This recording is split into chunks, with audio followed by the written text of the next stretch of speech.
Olá, queridos, muito boa noite. Estamos aqui iniciando mais uma live, aliás, a primeira do ano, né?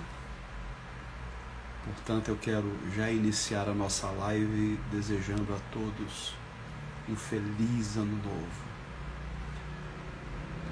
Um ano repleto de surpresas, de alegrias, de realizações, e que não nos falte a coragem necessária para enfrentar quaisquer desafios que tenhamos pela frente.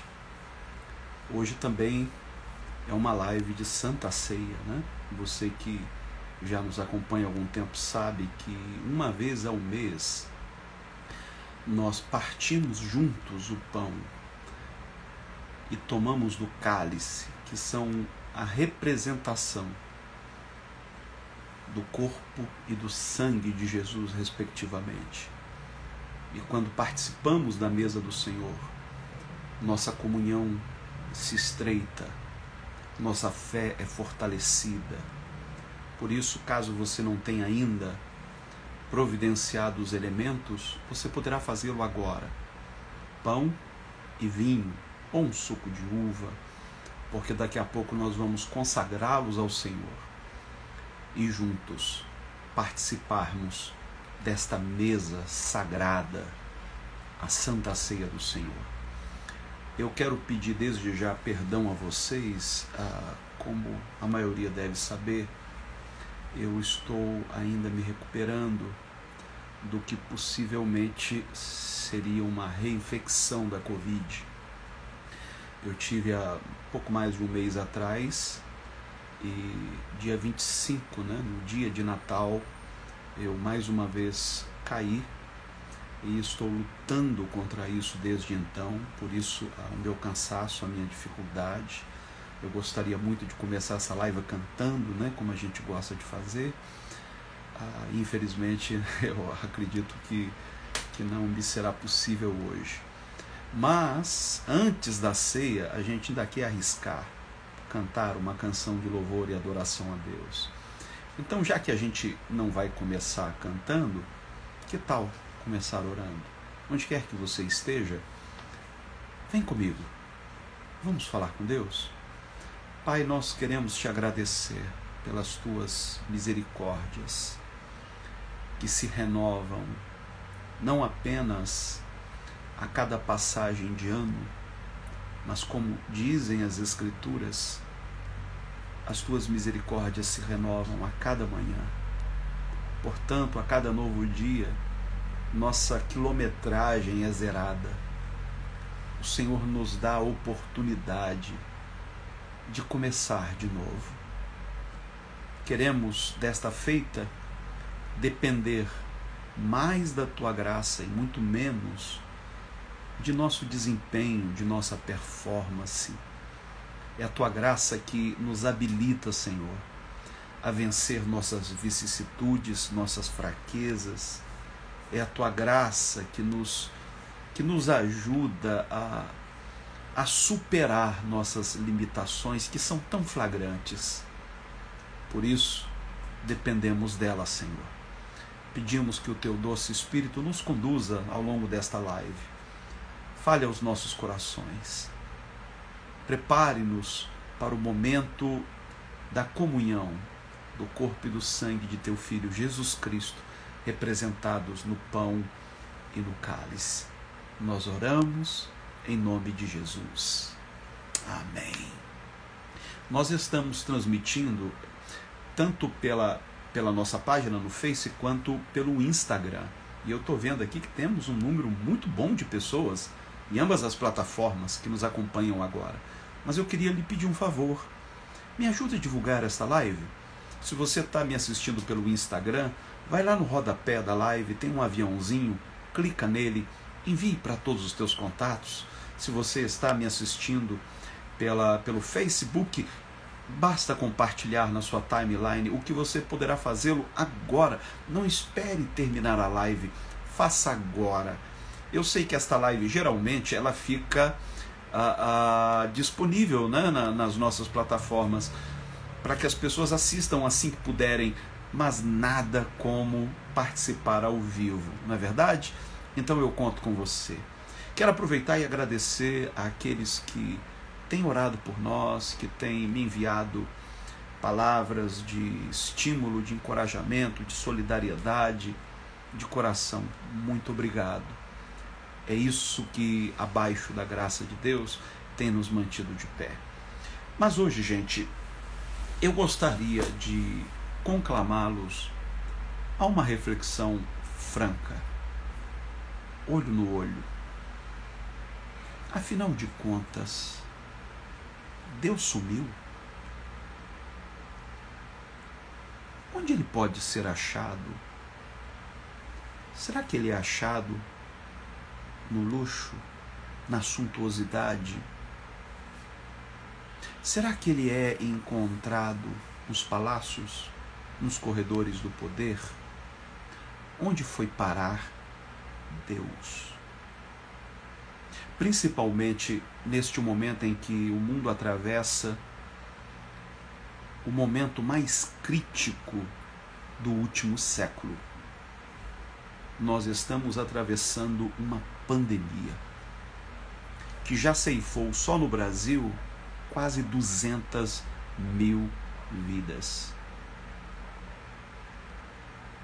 Não tem um único dia em que eu entre nas minhas redes sociais e não me depare com notícia de alguém que veio a óbito por causa da Covid-19.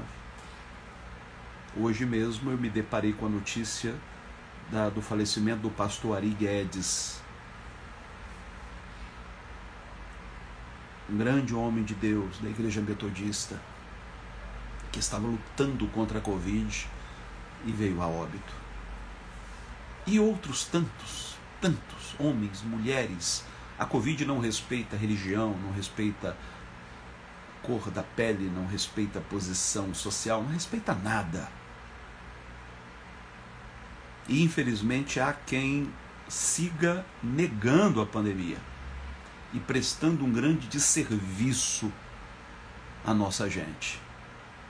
Há quem faça campanha contra o uso de máscara, contra a vacinação, contra o distanciamento social, inclusive líderes evangélicos, que são mais leais a uma agenda política genocida do que a sua própria consciência, do que ao Deus que os chamou. Isso é muito triste, para não dizer revoltante. Talvez você diga, mas, ô Bispo Hermes, você que prega tanto distanciamento social, uso de máscaras, e você já está enfrentando sua segunda infecção, o que houve? Por que você foi vítima, ou está sendo vítima desse vírus? Infelizmente, há momentos em que a gente abaixa a guarda, e a gente não pode baixar a guarda. Você sabe que, por mais que eu procure me preservar, mas a gente acaba se expondo por amor àqueles que são os mais necessitados, aqueles que não podem continuar abandonados, como infelizmente estão. Eu não os culpo de maneira nenhuma,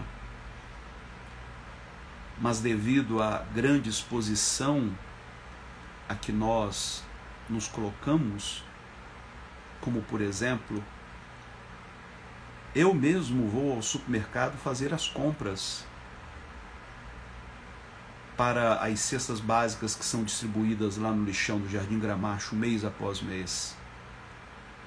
E é claro que, ainda que procuremos manter total vigilância todo o tempo, sempre ocorre um descuidozinho. E nesse descuidozinho a gente acaba sendo afetado. Por isso que não é hora de descuidar, queridos. Nós temos que redobrar nossos cuidados por amor à vida e, sobretudo, por amor àqueles a quem nós amamos. Aconteceu agora, no Natal, na Bélgica, um um asilo de idosos recebeu a visita de um Papai Noel.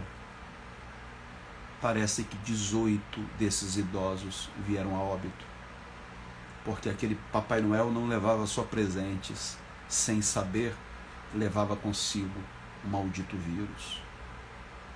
Então, no meio de tudo isso, vem a questão: cadê Deus, gente? Cadê Deus? Alguém o viu por aí? Onde ele pode ser encontrado? Desta segunda vez que eu estou com Covid, um sintoma que eu não havia manifestado antes, eu manifestei agora, que é a ausência de olfato e paladar. Eu confesso que eu temia muito por isso. E aconteceu. Eu sigo me alimentando, eu até brinco dizendo que eu tenho uma memória olfativa muito boa, então eu como imaginando o sabor daquilo que eu estou comendo. Mas é horrível você estar mastigando algo e não sentir o gostinho. Você não sabe se pesou demais no sal, se adoçou demais o café, porque você não sente. Eu gostaria de tomar isso como analogia para a nossa condição existencial atual. Deus não se ausentou. Deus não fugiu. Não nos abandonou à própria sorte. Mas talvez nós é que tenhamos perdido a habilidade de experimentá-lo, de sentir seu gosto, seu sabor. Veja o que diz o Salmo de número 34, no verso 8. Provai e vede que o Senhor é bom.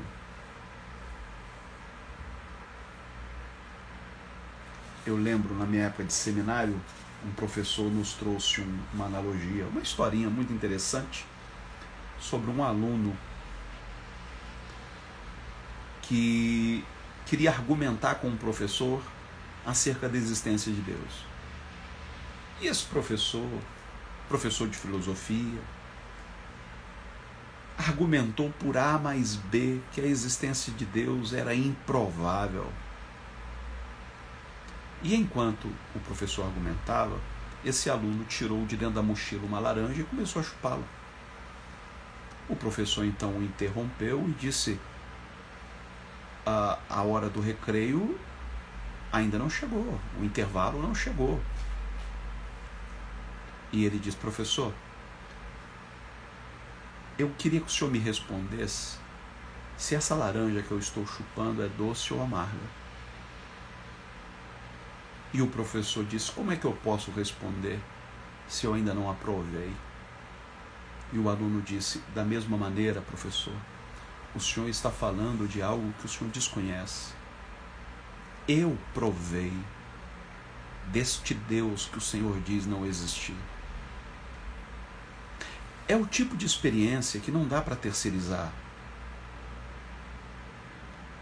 Por mais que você explique, por mais que você dê testemunho, se a pessoa não passar pela experiência, se ela não provar, se ela não sentir o sabor do que é servir a Deus, do que é ter comunhão com Deus, você nunca vai conseguir convencê-la. Meu pai foi pastor, meu avô foi pastor, mas eu tive que ter a minha própria experiência com Deus. Eu tive que prová-lo. Eu não queria servir ao Deus do meu pai, ao Deus do meu avô. Eu queria servir ao meu Deus. O máximo que você pode receber de terceiros são informações acerca de Deus.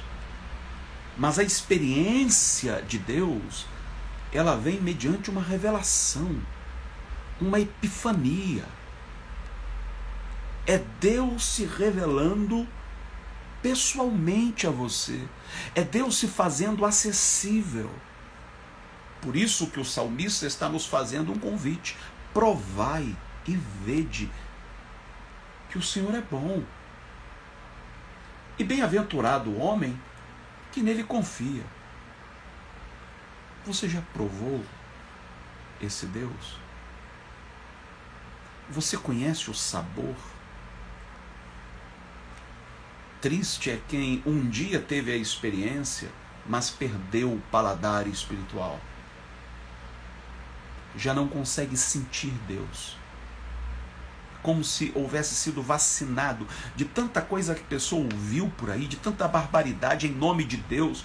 A pessoa ficou como que vacinada. Tomou ojeriza. Se distanciou. Ela confunde Deus com a igreja, instituição. Deus não é a igreja.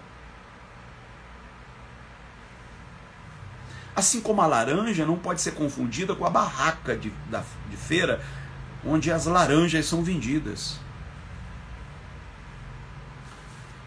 Na primeira epístola de São Pedro, no capítulo 2, do verso 1 ao 3, o apóstolo diz: deixando, pois, toda malícia e engano, fingimentos e invejas e todas as murmurações,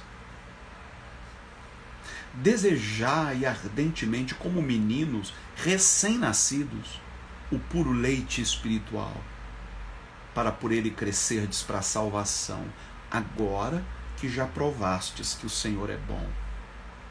Veja, a gente não para aí. Não é só uma degustação. Depois que você provou que o Senhor é bom, depois que você aprendeu a apreciar o sabor da comunhão com Deus, você passa a desejar ardentemente, como diz aqui o apóstolo Paulo, como menino recém-nascido, o puro leite espiritual. Se tem o puro, é porque também tem o falsificado, o aguado. E depois que você experimenta o puro, você não aceita mais o aguado. Depois que você experimenta a graça, você nunca mais quer viver sob a égide da lei. Estou me referindo naturalmente à lei de Moisés, que condena. E diz mais: como meninos recém-nascidos, desejai ardentemente o puro leite espiritual, para por ele crescerdes. Eu percebo muita gente que parou na primeira infância espiritual, que ainda depende de amuletos, ainda depende de infantilidades. Você quer ver um exemplo? Não quero magoar o coração de ninguém, mas isso revela bem o estágio em que a igreja evangélica brasileira está, de meninice. Chega nessa época, é um tal de palavra profética, de ano apostólico disso, ano profético daquilo, e ano da dupla honra, e ano da restituição. E, gente, pelo amor de Deus, cresçam. Não é possível que vocês continuem no beabá, dependendo dessas chupetas, dessas campanhas mirabolantes, de correntes infindáveis. Está na hora de crescer. É por isso que a igreja evangélica é tão suscetível aos falsos messias.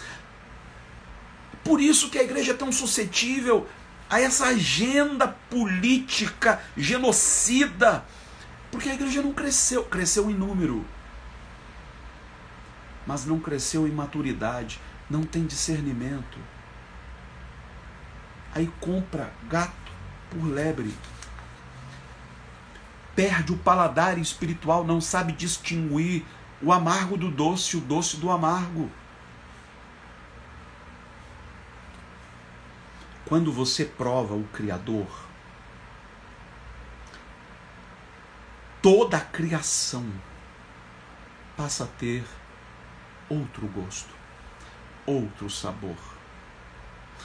Veja o que diz o apóstolo São Paulo na sua primeira epístola a Timóteo, no capítulo 4, do verso 4 ao verso 5. Pois todas as coisas criadas por Deus são boas. Todas as coisas criadas por Deus são boas. E nada deve ser rejeitado se é recebido com ações de graça. Porque pela palavra de Deus e pela oração são santificadas. O que significa isso? A partir da sua experiência com o divino, com o sagrado, toda a criação passa a ser acolhida, passa a ser recebida por você como Eucaristia. De modo que a pergunta não é mais onde Deus está, a pergunta é onde Ele não está. Você vai encontrá-lo na natureza, você vai encontrá-lo no seu semelhante. A sua percepção ficará tão aguçada que Deus não vai passar despercebido em circunstância alguma, mesmo na adversidade, porque não há o que ser rejeitado. Sendo recebido com ações de graça. Essa expressão no grego é Eucaristia, a mesma usada com referência à Santa Ceia. Na Santa Ceia nós identificamos no pão e no vinho o corpo e o sangue de Jesus. Quando você enxerga a vida com a gratidão, você passa a perceber Deus em tudo. Então não há o que ser rejeitado. Você acolhe as coisas boas, mas você entende também que as coisas ruins que lhe acontecem, ainda que desagradáveis ao seu paladar, trazem sempre uma lição. Sabe aquele remédio amargo na boca, mas que faz bem ao organismo? A gratidão passa a ser o filtro através do qual você enxerga a existência. Não há como contemplar uma lua linda como a que vimos durante essa semana e não ser grato. Não há como sentir o cheiro da terra molhada durante o cair da chuva e não ser grato. Ei, você sobreviveu. Quantos não sobreviveram a 2020? Você está vivo. Muitos que me assistem agora passaram pela Covid e estão vivos. Já não é razão de sobra para estar grato.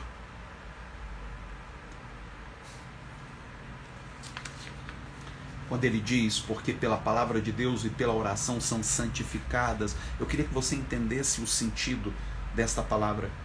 O que é santificar algo? É atribuir-lhe significado especial. A gratidão nos faz ressignificar a vida. O que antes passava batido, não tinha qualquer importância para nós, passa a ter. A oração torna tudo santo. A gratidão santifica todas as coisas.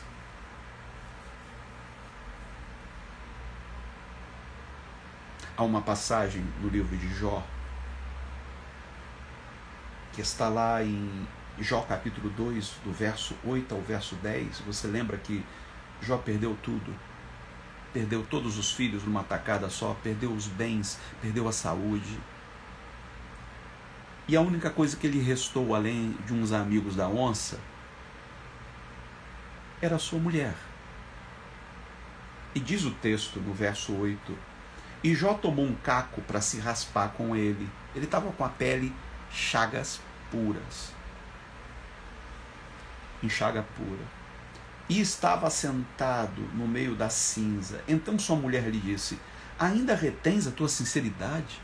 Em outras palavras, como é que você consegue ser sincero nessas condições, outra tradução diz: ainda retens a tua fidelidade, tu permaneces fiel apesar de tudo isso. Amaldiçoa teu Deus e morre. Em outras palavras, a própria esposa sugeriu que ele desse cabo da sua vida. A própria esposa sugeriu que a melhor saída para Jó seria o suicídio. Sabe o que é você esperar de alguém uma palavra de encorajamento e receber um balde de água fria? Porém, ele lhe disse: como fala qualquer doida, falas tu. Receberemos o bem de Deus e não receberíamos o mal?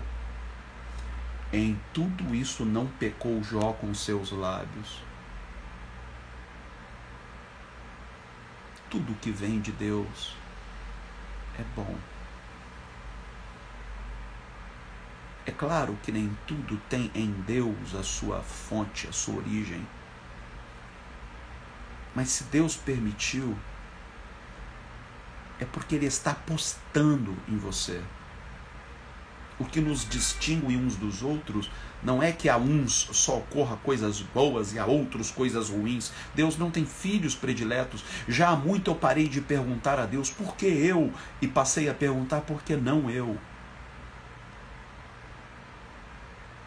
Há coisas que são permitidas por Deus como uma maneira de demonstrar o quanto Ele confia, o quanto Ele aposta na nossa integridade. Quanta coisa boa Deus já fez na nossa vida, quantas intervenções miraculosas, eu diria, algumas tão sutis que não percebemos, mas quantos livramentos. E a gente se apega justamente àquele capítulo ruim da nossa trajetória para murmurar, para dizer: Deus me abandonou, Deus me traiu, me iludiu. Queridos, Deus não sumiu, Deus assumiu. Deus assumiu a nossa condição humana através do seu Filho Jesus. Ele mergulhou de cabeça na criação.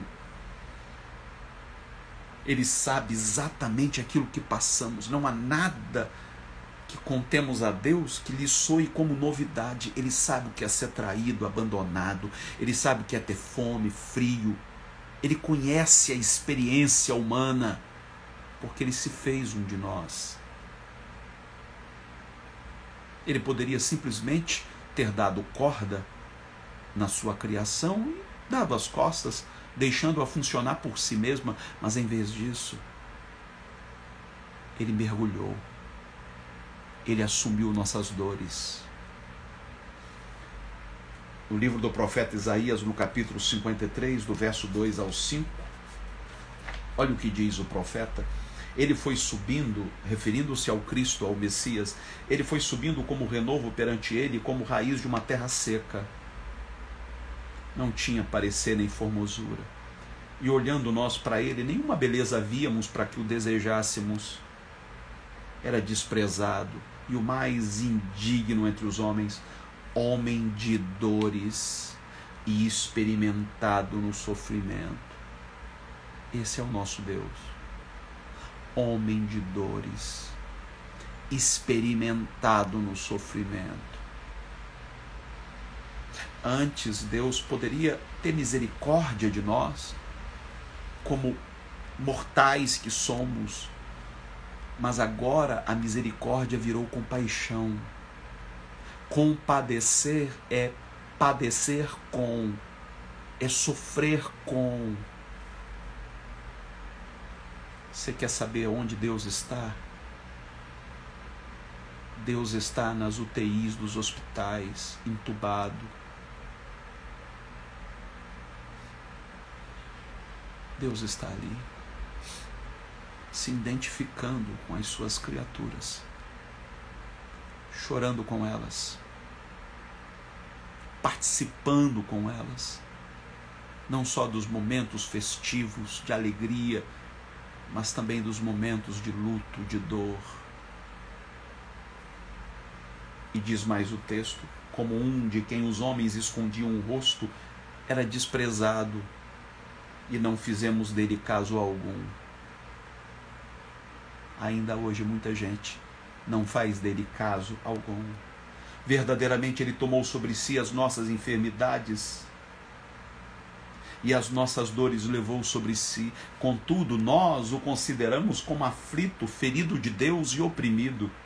Ele, porém, foi ferido pelas nossas transgressões, moído pelas nossas iniquidades.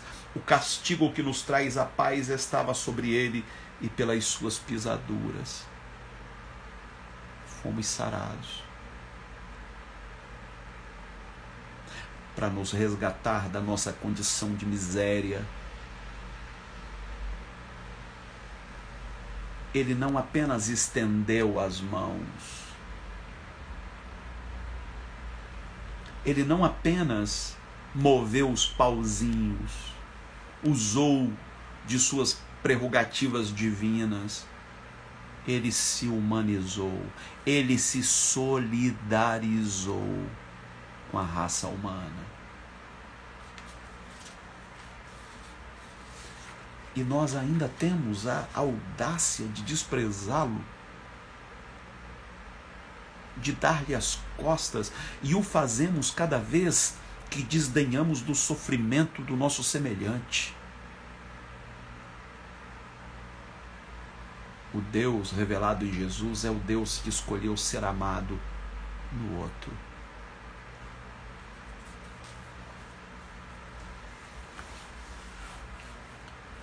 Quando eu falo de ressignificação, de atribuir às coisas um novo significado, algo me acende a luzinha de alerta. Porque existe também o que eu chamaria de ressignificação reversa, negativa. Até aquilo que considerávamos bom, perfeito, agradável, de repente passa a ser considerado um desastre, uma desgraça. Aquilo que antes era motivo de louvor, de gratidão, passa a ser motivo de murmuração. Você quer ver um exemplo disso? Está lá no livro de Jonas, no capítulo 4, do verso 1 ao 11. Jonas é aquele profeta que obteve um sucesso, um êxito sem precedentes na história. Ele chegou na cidade de Nínive muito a contragosto. Você lembra da história? Deus o mandou para Nínive e ele teve a ideia formidável de ir para Tarsis. Veio então uma tempestade. O navio em que ele estava quase naufragou. Jonas então pediu para ser lançado ao mar. E enquanto ele afundava, veio um grande peixe e o engoliu. E de dentro do grande peixe, ele clamou ao Senhor, achando que estava no inferno. Tem misericórdia de mim, ó Deus. Desde o inferno eu te clamo. Por 3 dias ele clamou, até que o peixe resolveu vomitá-lo. E ele foi parar justamente na cidade para onde Deus o havia enviado. E ele, muito a contragosto, começou a pregar. Ele tinha uma mágoa de Nínive muito grande, porque colegas seus haviam sido enviados para Nínive e sido mortos. Ele não queria a conversão daquela cidade. Pelo contrário, ele queria mais que Deus viesse com juízo, que Deus destruísse Nínive, que era uma grande metrópole, era a capital da Síria.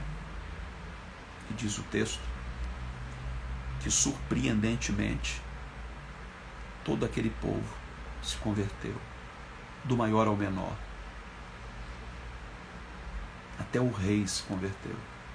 Era para Jonas estar celebrando, concorda comigo? Em vez disso, o texto diz que ele se desagradou. Olha o que diz Jonas 4, do 1 ao 11. Mas isso desagradou extremamente a Jonas, e ele ficou irado.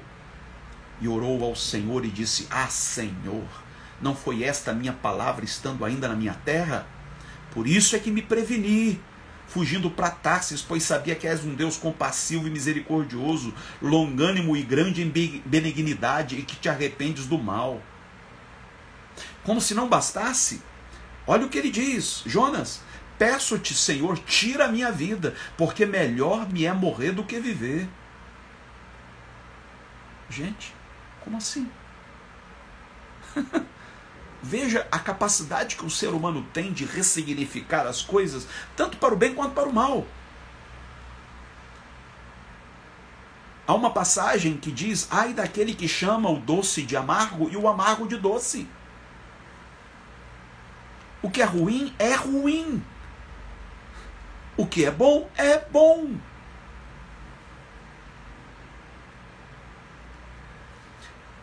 Mesmo que eu esteja atravessando um momento de dificuldade na minha vida, eu preciso buscar elementos que me tragam esperança, que despertem em mim gratidão a Deus, nem que seja pelo simples fato de estar vivo. Mas isso não significa, de maneira alguma, que eu deva fazer vista grossa ao sofrimento do meu semelhante, que eu deva ignorar a malignidade de algumas ações.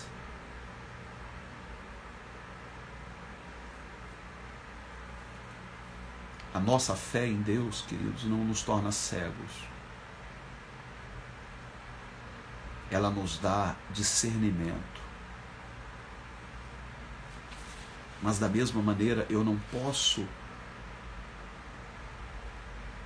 atribuir a algo maravilhoso, como foi a conversão de toda uma cidade a Deus, um significado ruim. Só porque aquilo não corresponde ao meu desejo, não significa que seja ruim.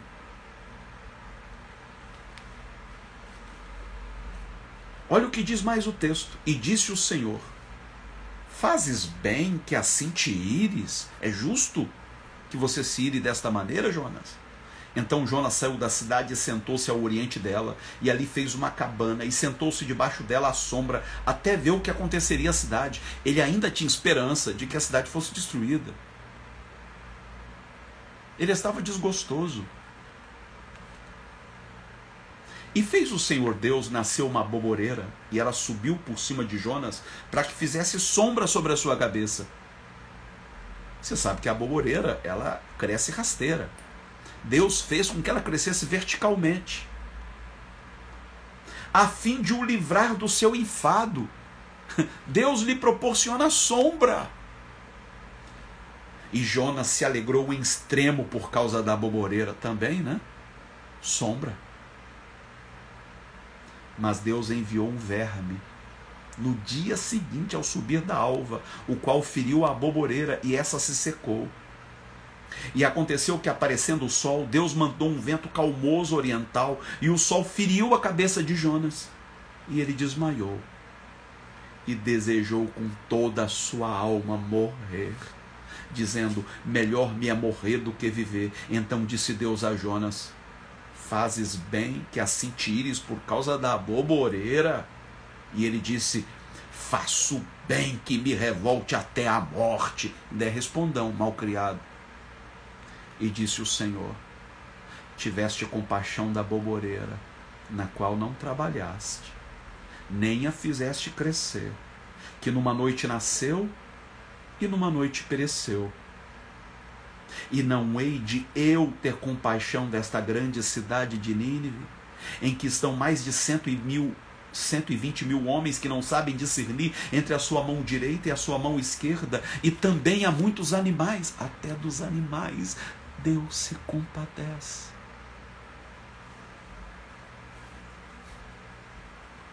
Tem muita gente tendo compaixão das coisas erradas. Tem muita gente tendo compaixão daquilo pelo qual não trabalhou, que cresceu espontaneamente, naturalmente, sem que houvesse da sua parte nenhum empenho, nem sua nem de ninguém, mas que não tem compaixão por vidas. Assim como tem muitos líderes, pastores, que hoje estão mais preocupados com a manutenção da máquina eclesiástica, que não pode parar as suas engrenagens, que precisa ser mantida com dízimos e ofertas. Tem mais compaixão da máquina do que das vidas. Você sabe quantos fizeram vigília, culto de virada, com a igreja superlotada na passagem do ano? É triste. É muito triste. Porque a gente dá mais valor às coisas. A gente dá mais valor à placa da denominação. A gente dá mais valor àquilo que para Deus não tem importância alguma. O que interessa a Deus são vidas. Deus se importa até com aqueles com os quais eu e você não nos importamos. Deus ama. Então pare de atribuir significado àquilo que não tem significado e comece a dar valor àquilo que Deus dá valor. Deus dá valor à vida. Deus dá valor até aos animais. Os animais são preciosos para Deus. Deus não dá valor a CNPJs.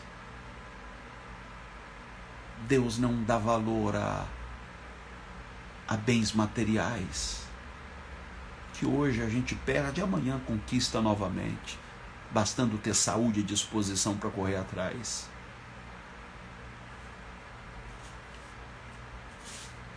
Eu quero terminar lendo Hebreus capítulo 12, verso 15, que diz: tendo cuidado de que ninguém se prive da graça de Deus e de que nenhuma raiz de amargura brotando vos perturbe e por ela muitos se contaminem.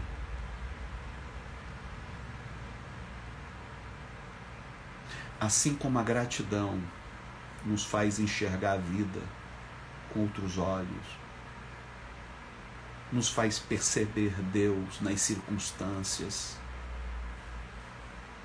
perceber Deus em cada gesto de solidariedade, no partir do pão. A raiz de amargura nos priva da graça, faz com que a vida se torne amarga,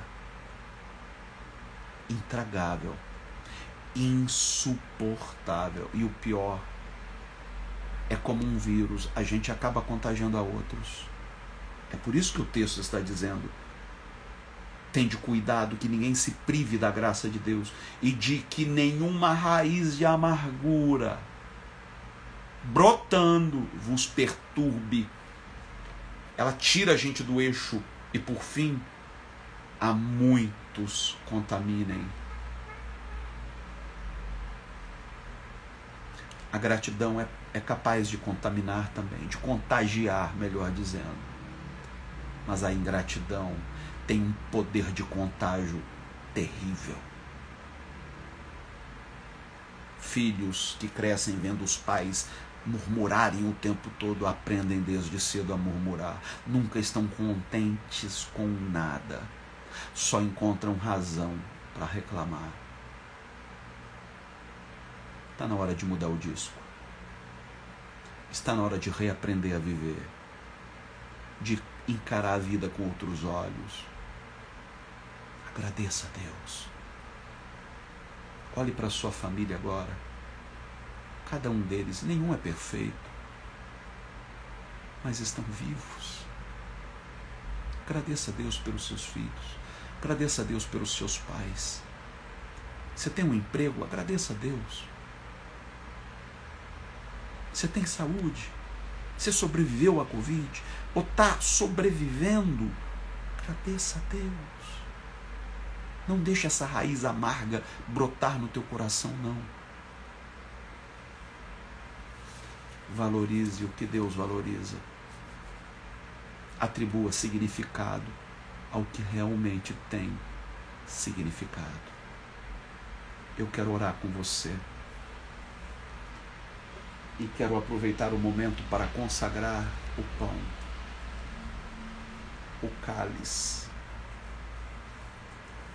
Eucaristia, a representação do corpo e do sangue de Jesus. Se você tem aí esses elementos, por favor, tome-os em suas mãos.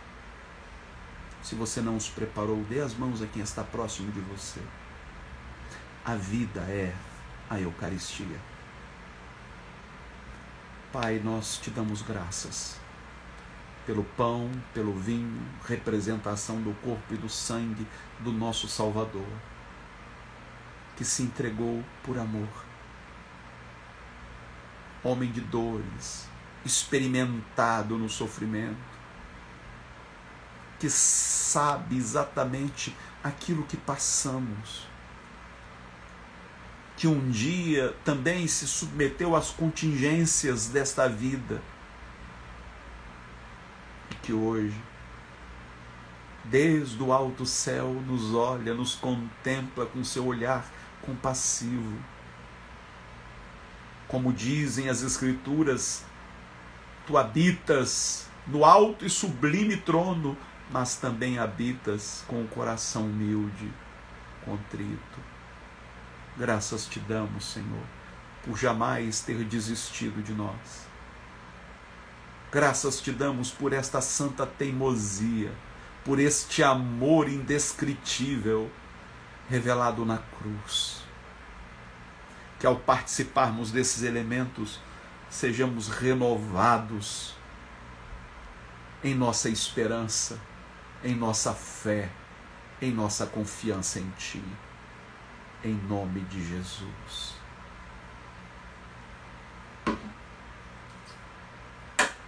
Tendo dado graças, partiu e disse: isto é o meu corpo, entregue por vós, diz o Senhor. Semelhantemente, depois de cear, tomou o cálice, dizendo: este é o cálice da nova aliança no meu sangue. Enquanto você distribui entre sua família, seus amigos, os elementos da ceia, vamos louvar ao Senhor. Há um lugar onde a paz se celebrou,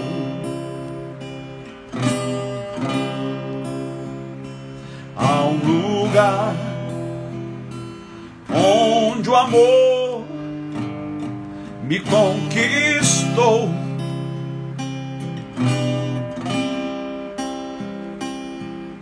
Foi este amor que eu sempre quis, águas que jorram como um chafariz aos pés da tua cruz. Eu quero me calar, reverente, eu me rendo em teu sangue carmesim. Meu pecado alvejar, não pertenço a mim, só pertenço a ti, Jesus. Jesus, em minha vida, a tua graça superabundou.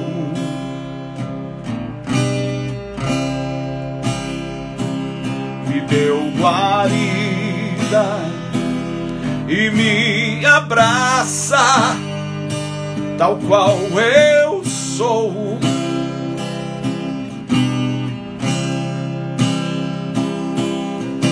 Foi este amor que eu sempre quis, águas que jorram como um chafariz, aos pés da tua cruz eu quero me calar, reverente, eu me rendo em teu sangue carmesim, meu pecado alvejar. Não pertenço a mim, só pertenço a ti. Aqui te encontrei, em ti que me achei, perdi-me inteiro em teu amor. Aqui te encontrei, em ti que me achei, perdi-me inteiro em teu amor. Aos pés da tua cruz eu quero me calar, reverente, eu me rendo em teu sangue carmesim, meu pecado alvejar. Não pertenço a mim, só pertenço a ti. Não pertenço mais a mim, só pertenço a ti. Jesus, Jesus.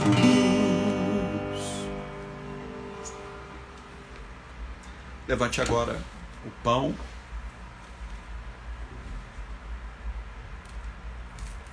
cálice. Eu gostaria que você apresentasse ao Senhor em gratidão a Ele, e faça você mesmo a sua oração. Pai, eu te agradeço pelo teu grande amor, pelo perdão dos meus pecados. Obrigado, Senhor, porque o nosso coração é purificado através do sacrifício da cruz.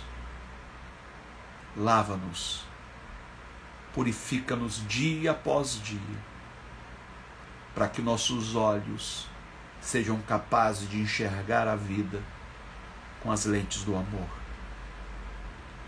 Tendo dado graças para ti, e disse: isto é o meu corpo, levai-o à boca e comei-o.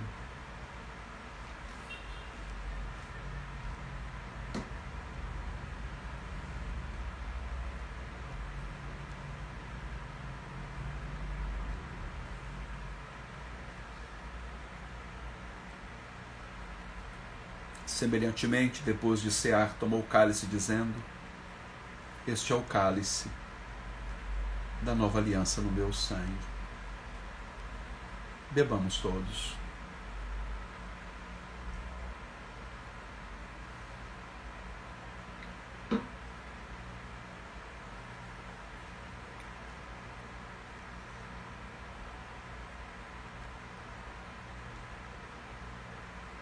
Eu te amo, Jesus. Eu te adoro. Bendito seja o teu nome, agora e por todas as eras. Que cada vida preciosa que participa comigo desta live se sinta agora abraçada, acariciada pelas tuas mãos bondosas. acolhida em teus braços de amor. Em nome de Jesus. Amados, nós estamos chegando ao finalzinho da nossa transmissão, mas eu quero aqui deixar o meu apelo para você que ama esta obra, que deseja nos ajudar a mantê-la. Nós precisamos da sua ajuda. Nós precisamos da sua contribuição, como um gesto de gratidão a Deus. Não basta sermos gratos em palavras. Essa gratidão precisa ser traduzida em gestos, como, por exemplo, o repartir do nosso pão com aquele que nada tem. O estender as mãos ao necessitado. E é o que o nosso ministério tem procurado fazer. Mas isso só é possível com a sua ajuda.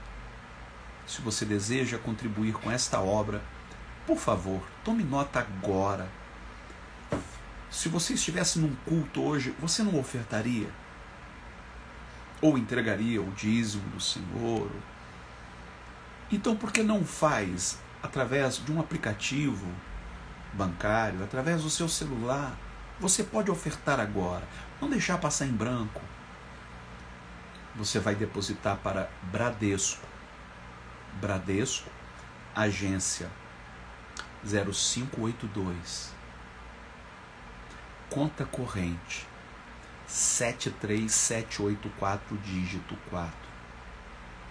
Repetindo, Bradesco, agência 0582, conta corrente 73784, dígito 4. Em nome de Hermes, com H, Hermes Carvalho Fernandes. O CPF é o 936-697-20715. 936-697-20715. Se você quiser fazer pelo Pix, a chave é o meu e-mail, hermescfernandes@hotmail.com. hermescfernandes@hotmail.com. Gente, eu achei que eu não ia conseguir cantar. Só a graça de Deus. Mas segunda-feira, às 7h30 da noite, eu estarei de volta aqui com vocês em mais uma live. Um beijo no seu coração. Um ano abençoadíssimo. Um final de semana surpreendente. Eu acho que estão pedindo o número ali, eu vou dizer novamente. Agência 0582, isso mesmo. Conta corrente 73784, dígito 4, ok? 73784, dígito 4, é Bradesco. Bradesco, em nome de Hermes Carvalho Fernandes. Gente, um beijo no coração de todos. Até segunda-feira. Um beijo no coração dos nossos pastores, dos bispos da reina, dos nossos membros, da nossa militância reinista. Amo vocês. Eu sei que vocês estão me cobrindo de oração. Obrigado. Amo muito vocês. Em breve nós vamos estar juntos. Deus abençoe a todos, gente. Até a próxima. Não deixe de compartilhar, tá bom?